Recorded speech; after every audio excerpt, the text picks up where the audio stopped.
What remains after the mirror? He was not beautiful. Not in any sense the world declared, not in a way that could be pointed at or praised. His features were ordinary, his presence unremarkable. He had no charm that turned heads, no magnetism that caused silences to fall in rooms. People passed him like they would pass a lamppost or a dustbin. Part of the scenery, necessary perhaps, but unseen. His name was Beau. He worked in a small studio that smelled of varnish and dust, tucked behind an alley where sunlight seldom wandered. He photographed strangers for a living, not the glossy, edited portraits people paid to feel good about themselves, but real faces, unretouched, unsmiling, often unexpected. His studio was known by few, visited by fewer, but those who came never forgot the images he gave them. They never quite looked at themselves the same again. He didn't make people beautiful. He made them honest. And for that, most did not return. He lived alone in a narrow apartment above the studio, filled with old cameras and stillness. There were no mirrors, not a single one. He claimed it was a preference, a design choice, but the truth was simpler. He could not bear to see his own face. Not because it was flawed, though it was, but because it felt empty. It did not disturb him that others could not see beauty in him. What unsettled him was that he could not see it himself. It was not vanity but a question that haunted him. What was beauty, truly? And why did it seem to choose some like an inheritance and abandon others like a curse? He had spent a lifetime watching beautiful people become cruel and cruel people become admired. He had watched kindness pass unnoticed and pretense be exalted. And over time, something inside him twisted, not into hatred but into scrutiny. His photographs were unsettling because they asked something of the viewer. They asked for stillness, for patience, for depth. His subjects always looked like they were on the verge of saying something unbearable, like they knew a secret that cost them everything. And he never instructed them. He never told them how to pose or where to look. He would just sit, waiting until their guard fell away. That moment, when the mask slipped, when the last pretense dissolved, he would take the shot. It was always silent. He never said when it was done. They would only know when he stood up, unspeaking, already moving away. He didn't care if they liked the photos. That wasn't the point. But every once in a while someone would weep, not knowing why. And he would stand quietly, observing them, detached but alert, like a doctor watching the slow revelation of a wound. Then she came. Her name was Ariane, and she was beautiful in the way the world could not ignore. People turned to look at her not once, but twice, as though uncertain she was real. Her face was the kind that lingered, not because it was flawless, but because it was composed. She looked like a question you didn't dare ask, like an answer you were afraid to believe. She walked into his studio unannounced, no appointment, no introduction. "I've heard you take people apart," she said, eyes scanning the room like it already disappointed her. "I want you to do that to me." Beau didn't respond.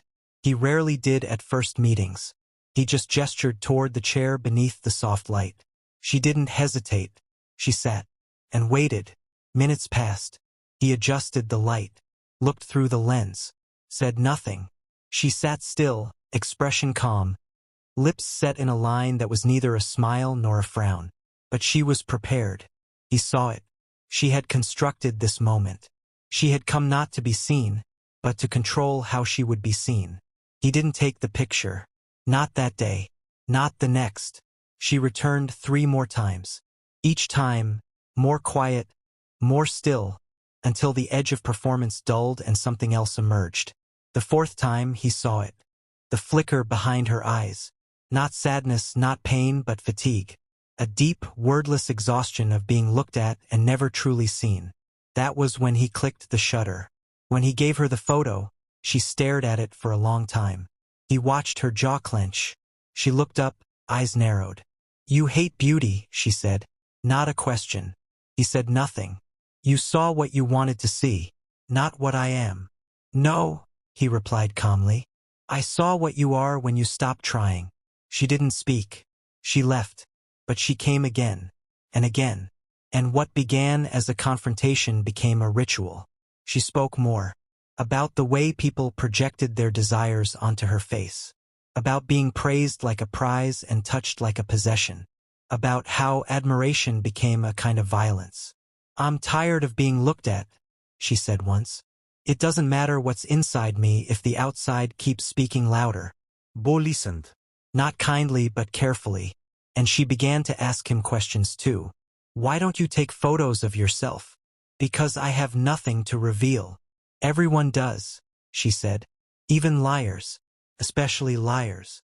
Something between them thickened like blood pooling beneath the skin. It wasn't affection. Not yet. It was recognition. The quiet, reluctant acknowledgement of another soul that had been twisted by the same wound. Not hatred of beauty, but confusion, fear, resentment, obsession. He began photographing her differently. Not sitting, moving, unaware. He followed her through the city, capturing her reflection in windows, her profile in passing cars, her silhouette in shadow. He didn't ask permission. She didn't know. He developed them in the dark, watched her form appear slowly in the chemical baths like a secret being confessed. But the more he captured, the more haunted she became. The photos no longer showed a woman, but a condition. She looked like she was disappearing, as though beauty had become a cage so intricate no one could even see its bars. And he began to feel something. Not love. It was sharper than that. Darker. He wanted to break her open. Not to hurt her, but to see what remained when beauty was no longer the currency. He began asking her strange questions. "What do you see when you close your eyes? What's the first thing you regret every morning? Who did you learn to smile for?" She didn't always answer, but when she did, it cut. Then, one night, she came to the studio long after hours, soaked from rain, eyes wide and unfocused. She sat down without a word. "Take it," she said. "Take the last one."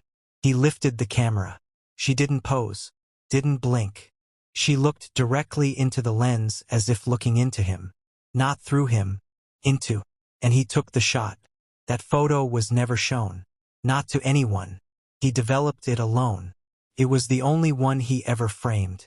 It sat in his darkroom, face down. He could not bear to look at it, because in that image, he saw something he could never unsee. The truth of her beauty. That it was not a gift, not a trap, not even a curse. It was a burden she had carried with such composure it had become invisible. It was a scream turned into grace. She never returned. No note. No goodbye. He searched. Once. Then stopped. Not because he didn't want to find her, but because he understood. She had given him what she could. What she had never given anyone. Her bare self. Her silence. Her shadow. Years passed. He continued photographing others, but none ever unsettled him again. None ever peeled him apart the way she had. And sometimes, when the city was quiet and the light just right, he would turn the photo face up and stare, not at her but at what she left him. The question that would never stop echoing. What is your beauty? Is it a pool of deceit or of honesty? Is it a face you wear or the way you endure? Is it the light that touches your skin or the darkness that makes it visible? He had spent his life trying to answer, but in the end, he only learned this: true beauty is not what is seen. It is what remains after the seeing is done, after the desire has withered, after the mirror is turned away. True beauty is the wound you do not hide. And in that, he was at last beautiful.